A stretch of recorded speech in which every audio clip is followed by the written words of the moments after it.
नीतीश कुमार ने वोट लेने के लिए यहां से कह दिया कि हमने पान समाज को एससी का दर्जा दे दिया। केंद्र के सामने ना उसके पक्ष में साक्ष्य रखा, ना उस केस की पैरवी की। नतीजा क्या हुआ? जैसे लोहार को एसटी बनाया गया था और वापस ईबीसी बना दिया गया, उसी तरह पान समाज के लोगों को एससी से हटाकर वापस ईबीसी बना दिया गया। शॉर्ट टर्म राजनीतिक गेन के लिए नीतीश कुमार ने और नीतीश कुमार की सरकार ने इन जातियों को ठगा है।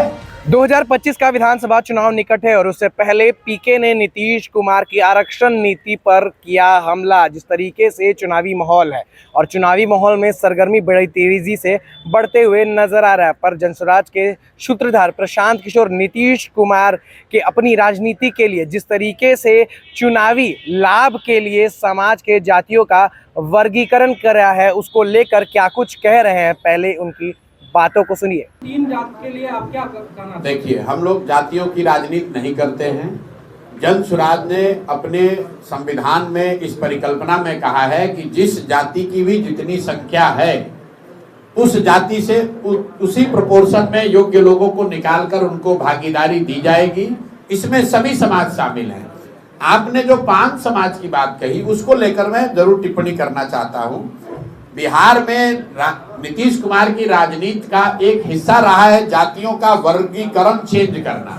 एनेक्सर 1 को एनेक्सर 2 में डालो, 2 को 1 में डालो, 1 को एससी बना दो।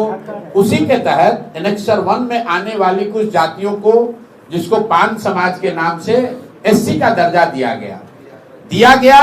ये सही बात नहीं है, ऐसा दावा किया गया, क्योंकि जातियों का ये जो दर्जा चेंज होता है, कैटेगरी चेंज होती है, इसके पीछे साइंटिफिक स्टडी होनी चाहिए। राज्य सरकार उसको प्रस्तावित कर सकता है, उसको स्वीकार करने का पावर केंद्र सरकार को है।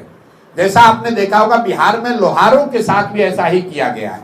नीतीश कुमार ने वोट लेने के लिए यहां से कह दिया कि हमने पान समाज को एससी का दर्जा दे दिया। केंद्र के सामने ना उसके पक्ष में साक्ष्य रखा, ना उस केस की पैरवी की। नतीजा क्या हुआ? जैसे लोहार को एसटी बनाया गया था और वापस ईबीसी बना दिया गया, उसी तरह पान समाज के लोगों को एससी से हटाकर वापस ईबीसी बना दिया गया।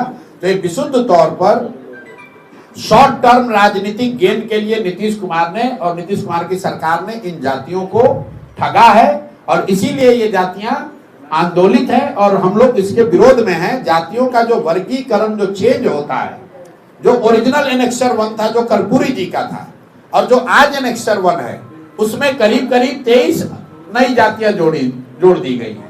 और ये नीतीश कुमार हमेशा ऐसा करते रहे। जब उनको राजनीतिक सुविधा होती है वो किसी एनेक्सर 2 को उठाकर एनेक्सर 1 में डालने की बात करते हैं। कई बार उन्होंने एनेक्सर 1 की जाति को एससी या एसटी बनाने की कोशिश किया।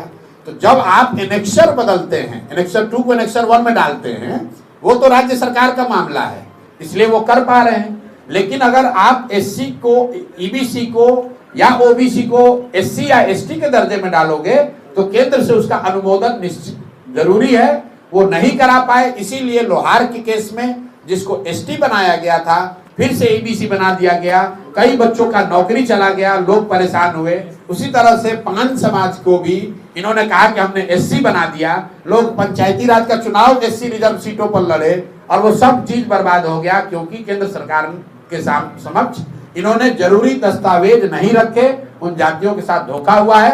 अब वो जाति जो है वो आंदोलित है। जैसा कि आपने देखा और सुना कि जिस तरीके से प्रशांत किशोर का कहना है कि ये जो जातिकरण है बिहार में, जिस तरीके से जात को लेकर वोट भी किया जाता है, ये पुरानी बात है, ये कोई नई बात नहीं है। पर अपने लाभ के लिए नीतीश कुमार ने वर्गीकरण किया है और ये देखने वाली बात होगी कि जनता इसको किस तरीके से लेती है और क्या नीतीश कुमार को इससे लाभ होता है या फिर भारी नुकसान का सामना करना पड़ता है। ये देखने वाली बात होगी। तब तक के लिए जुड़े रहे हमारे साथ, देखते रहे बिहार डे लाइव। धन्यवाद।